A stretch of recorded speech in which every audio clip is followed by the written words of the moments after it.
O Evangelho segundo João. Responderam, pois, os judeus e lhe disseram: Porventura não temos razão em dizer que és samaritano e tens demônio? Replicou Jesus: Eu não tenho demônio. Pelo contrário, honro a meu Pai, e vós me desonrais. Eu não procuro a minha própria glória. Há quem a busque e julgue. Em verdade vos digo, se alguém guardar a minha palavra, não verá a morte eternamente. Disseram-lhe os judeus: Agora estamos certos de que tens demônio. Abraão morreu e também os profetas, e tu dizes: se alguém guardar a minha palavra, não provará a morte eternamente. És maior do que Abraão, nosso pai, que morreu? Também os profetas morreram. Quem, pois, te fazes ser? Respondeu Jesus: Se eu me glorifico a mim mesmo, a minha glória nada é. Quem me glorifica é meu Pai, o qual vós dizeis que é vosso Deus. Entretanto, vós não o tendes conhecido, eu, porém, o conheço. Se eu disser que não o conheço, serei como vós, mentiroso, mas eu o conheço e guardo a sua palavra. Abraão, vosso pai, alegrou-se por ver o meu dia, viu e regozijou-se. Perguntaram-lhe, pois, os judeus: Ainda não tens 50 anos e viste Abraão? Respondeu-lhes Jesus: Em verdade vos digo, antes que Abraão existisse, eu sou. Então pegaram em pedras para atirarem nele, mas Jesus se ocultou e saiu do templo. Capítulo 9. Caminhando Jesus, viu um homem cego de nascença, e os seus discípulos perguntaram: Mestre, quem pecou, este ou seus pais, para que nascesse cego? Respondeu Jesus: Nem ele pecou, nem seus pais, mas foi para que se manifestem nele as obras de Deus. É necessário que façamos as obras daquele que me enviou enquanto é dia. A noite vem, quando ninguém pode trabalhar. Enquanto estou no mundo, sou a luz do mundo. Dito isso, cuspiu na terra e, tendo feito lodo com a saliva, aplicou-o aos olhos do cego, dizendo-lhe: Vai, lava-te no tanque de Siloé, que quer dizer enviado. Ele foi, lavou-se e voltou vendo. Então os vizinhos e os que dantes o conheciam de vista como mendigo perguntavam: Não é este o que estava sentado pedindo esmolas? Uns diziam: É ele. Outros: Não, mas se parece com ele. Ele mesmo, porém, dizia: Sou eu. Perguntaram-lhe, pois: Como te foram abertos os olhos? Respondeu ele: O homem chamado Jesus fez lodo, untou-me os olhos e disse-me: Vai ao tanque de Siloé e lava-te. Então fui, lavei-me e estou vendo. Disseram-lhe, pois: Onde está ele? Respondeu: Não sei.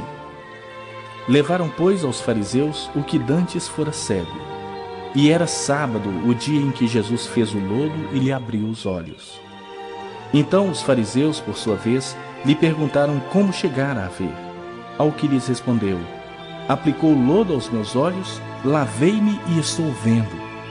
Por isso, alguns dos fariseus diziam: Este homem não é de Deus, porque não guarda o sábado. Diziam outros: Como pode um homem pecador fazer tamanhos sinais? E houve dissensão entre eles. De novo perguntaram ao cego: Que dizes tu a respeito dele, visto que te abriu os olhos? Que é profeta, respondeu ele. Não acreditaram os judeus que ele fora cego e que agora via, enquanto não lhe chamaram os pais e os interrogaram: É este o vosso filho, de quem dizeis que nasceu cego? Como, pois, vê agora? Então os pais responderam: Sabemos que este é nosso filho e que nasceu cego, mas não sabemos como vê agora. Ou quem lhe abriu os olhos, também não sabemos. Perguntai a ele: idade tem? Falará de si mesmo. Isso disseram seus pais porque estavam com medo dos judeus, pois estes já haviam assentado que se alguém confessasse ser Jesus, o Cristo, fosse expulso da sinagoga. Por isso é que disseram os pais: Ele idade tem, interrogai-o. Segundo Crônicas, capítulo 6. Então disse Salomão: O Senhor declarou que habitaria em nuvem espessa. Edifiquei uma casa para a tua morada, lugar para a tua eterna habitação. Voltou então o rei o seu rosto, e abençoou a toda a congregação de Israel, enquanto ela se mantinha em pé. E disse: Bendito seja o Senhor, o Deus de Israel, que falou pessoalmente a Davi, meu pai, e pelo seu poder o cumpriu, dizendo: Desde o dia em que eu tirei o meu povo da terra do Egito, não escolhi cidade alguma de todas as tribos de Israel para edificar uma casa, a fim de ali estabelecer o meu nome. Nem escolhi homem algum para chefe do meu povo de Israel. Mas escolhi Jerusalém, para que ali seja estabelecido o meu nome, e escolhi a Davi para chefe do meu povo de Israel. Também Davi, meu pai, propusera em seu coração o edificar uma casa ao nome do Senhor, o Deus de Israel. Porém o Senhor disse a Davi, meu pai: Já que desejasse edificar uma casa ao meu nome, bem fizeste em o resolver em teu coração. Todavia tu não edificarás a casa, porém teu filho, que descenderá de ti, ele a edificará ao meu nome. Assim cumpriu o Senhor a sua palavra que havia dito. Pois me levantei em lugar de Davi, meu pai, e me assentei no trono de Israel, como prometera o Senhor. E edifiquei a casa ao nome do Senhor, o Deus de Israel. Nela pus a arca, em que estão as tábuas da aliança que o Senhor fez com os filhos de Israel. Pôs-se Salomão diante do altar do Senhor, na presença de toda a congregação de Israel, e estendeu as mãos. Porque Salomão tinha feito uma tribuna de bronze, de 5 côvados de comprimento, 5 de largura e 3 de altura, e a pusera no meio do pátio. Pôs-se em pé sobre ela, ajoelhou-se em presença de toda a congregação de Israel, estendeu as mãos para o céu e disse: Ó Senhor Deus de Israel, não há Deus como tu, nos céus e na terra, como tu que guardas a aliança e a misericórdia a teus servos que de todo o coração andam diante de ti. Que cumprisse para com teu servo Davi, meu pai, o que lhe prometeste, pessoalmente o disseste, e pelo teu poder o cumpriste, como hoje se vê. Agora, pois, ó Senhor Deus de Israel, faze a teu servo Davi, meu pai, o que lhe declaraste, dizendo: Não te faltará sucessor diante de mim, que se assente no trono de Israel, contanto que teus filhos guardem o seu caminho, para andarem na lei diante de mim, como tu andaste. Agora também, ó Senhor Deus de Israel, cumpra-se a tua palavra que disseste a teu servo Davi. Mas de fato habitaria Deus com os homens na terra? Eis que os céus e até o céu dos céus não te podem conter, quanto menos esta casa que eu edifiquei. Atenta, pois, para a oração de teu servo e para a sua súplica ao Senhor meu Deus, para ouvires o clamor e a oração que faz o teu servo diante de ti, para que os teus olhos estejam abertos dia e noite sobre esta casa, sobre esse lugar, do qual disseste que o teu nome estaria ali, para ouvires a oração que o teu servo fizer nesse lugar. Ouve, pois, a súplica do teu servo e do teu povo Israel, quando orarem nesse lugar. Ouve do lugar da tua habitação, do céu. Ouve e perdoa.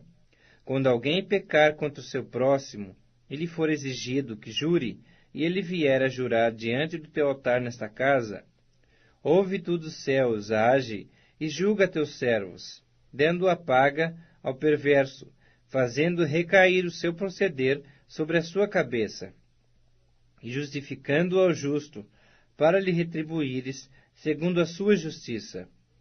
Quando o teu povo Israel, por ter pecado contra ti, for ferido diante do inimigo, e se converter e confessar o teu nome, e orar e suplicar diante de ti nesta casa, ouve tu dos céus e perdoa o pecado do teu povo Israel, e faze-o voltar à terra que lhe deste e a seus pais.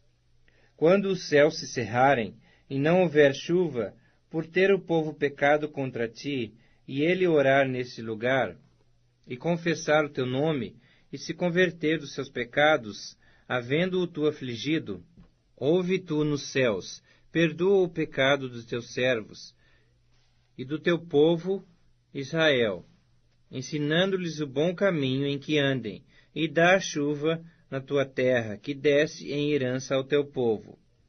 Quando houver fome na terra ou peste, quando houver crestamento ou ferrugem, gafanhotos e larvas, quando o seu inimigo o cercar em qualquer das suas cidades, ou houver alguma praga ou doença, toda oração e súplica que qualquer homem, ou todo o teu povo Israel fizer, conhecendo cada um a sua própria chaga e a sua dor, e estendendo as mãos para o rumo desta casa, ouve tu dos céus, lugar da tua habitação, perdoa e dá a cada um segundo todos os seus caminhos, já que lhes conheces o coração.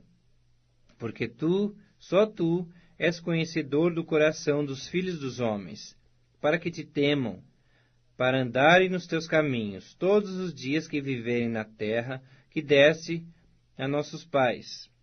Também ao estrangeiro que não for do teu povo Israel, porém vier de terras remotas, por amor do teu grande nome e por causa da tua mão poderosa e do teu braço estendido, e orar voltado para esta casa, ouve tu dos céus, do lugar da tua habitação, e faze tudo o que o estrangeiro te pedir, a fim de que todos os povos da terra conheçam o teu nome, para te temerem como teu povo Israel, e para saberem que esta casa que eu edifiquei é chamada pelo teu nome. Quando o teu povo sair à guerra contra o seu inimigo, pelo caminho por que os enviares, e orarem a ti voltados para essa cidade que tu escolheste, e para a casa que edifiquei ao teu nome, ouve tu dos céus a sua oração e a sua súplica, e faze-lhe justiça. Quando pecarem contra ti, pois não há homem que não peque, e tu te indignares contra eles, e os entregares às mãos do inimigo, a fim de que os leve cativos a uma terra, longe ou perto esteja, e na terra aonde forem levados, caírem em si, e se converterem, e na terra do seu cativeiro te suplicarem, dizendo: pecamos e perversamente procedemos, e cometemos iniquidade, e se converterem a ti de todo o seu coração e de toda a sua alma, na terra do seu cativeiro, para onde foram levados cativos, e orarem voltados para a sua terra, que deste a seus pais, para essa cidade que escolheste, e para a casa que edifiquei ao teu nome, ouve tu dos céus, do lugar da tua habitação, a sua prece e a sua súplica, e faz-lhe justiça. Perdoa o teu povo que houver pecado contra ti. Agora, pois, ó meu Deus, estejam os teus olhos abertos, e os teus ouvidos atentos à oração que se fizer deste lugar. Levanta-te, pois, Senhor Deus, e entra para o teu repouso, tu e a arca do teu poder, e os teus sacerdotes, ó Senhor Deus, se revistam de salvação, e os teus santos se alegrem do bem. Ah, Senhor Deus, não repulses o teu ungido. Lembra-te das misericórdias que usaste para com Davi teu servo.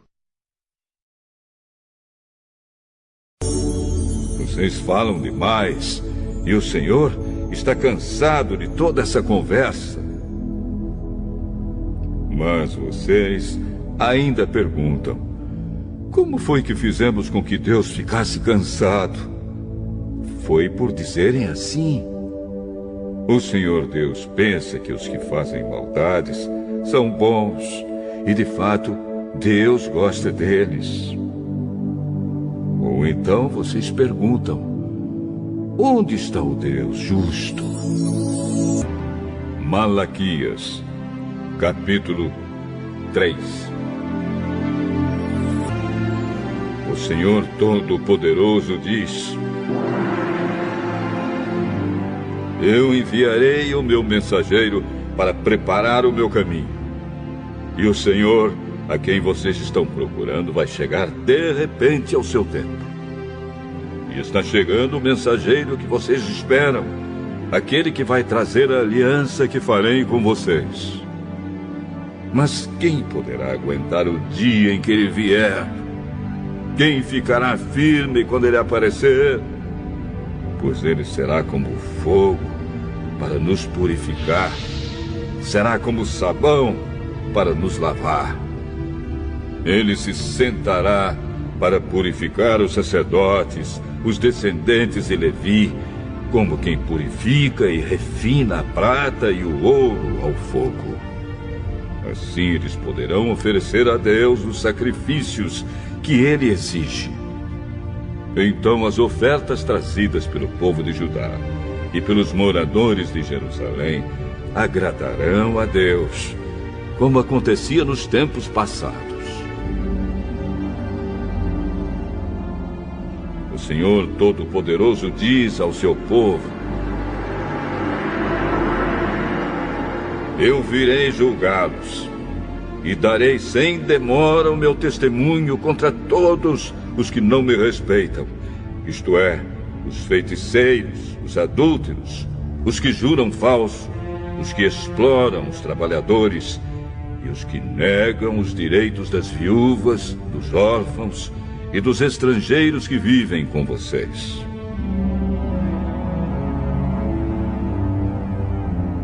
O Senhor diz: eu sou o Senhor e não mudo. É por isso que vocês, os descendentes de Jacó, não foram destruídos. Vocês são como seus antepassados. Abandonam as minhas leis e não as cumprem. Voltem para mim e eu voltarei para vocês. Mas vocês perguntam: como é que vamos voltar? E eu pergunto: será que alguém pode roubar a Deus? Mas vocês têm roubado e ainda me perguntam: como é que estamos te roubando? Vocês me roubam nos dízimos e nas ofertas. Todos vocês estão me roubando, e por isso eu amaldiçoo a nação toda. Eu, o Senhor Todo-Poderoso, ordeno que tragam todos os seus dízimos aos depósitos do templo, para que haja bastante comida na minha casa.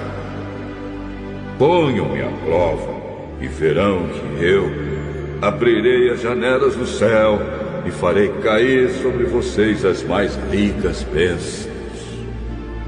Não deixarei que os gafanhotos destruam as suas plantações, e as suas pareiras darão muitas uvas. Todos os povos dirão que vocês são felizes, pois vocês vivem numa terra boa e rica. Eu, o Senhor Todo-Poderoso, estou falando.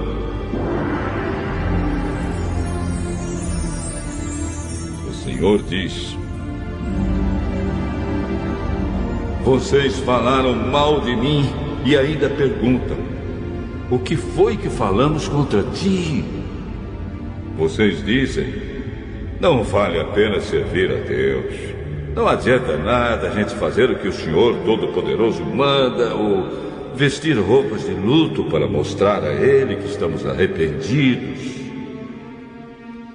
É fácil notar que os orgulhosos são felizes e a gente vê que tudo dá certo para os maus. Quando põem o Senhor à prova, eles não são castigados. Então os que temiam o Senhor falaram uns com os outros, e ele escutou com atenção o que estavam dizendo. E na presença dele foram escritos num livro os nomes dos que respeitavam a Deus e o adoravam. O Senhor Todo-Poderoso diz: eles serão o meu povo. Quando chegar o dia que estou preparando, eles serão o meu próprio povo. Eu terei compaixão deles como um pai tem compaixão do filho que lhe obedece. E mais uma vez o meu povo verá a diferença entre o que acontece com as pessoas boas e com as más, entre os que me servem e os que não me obedecem.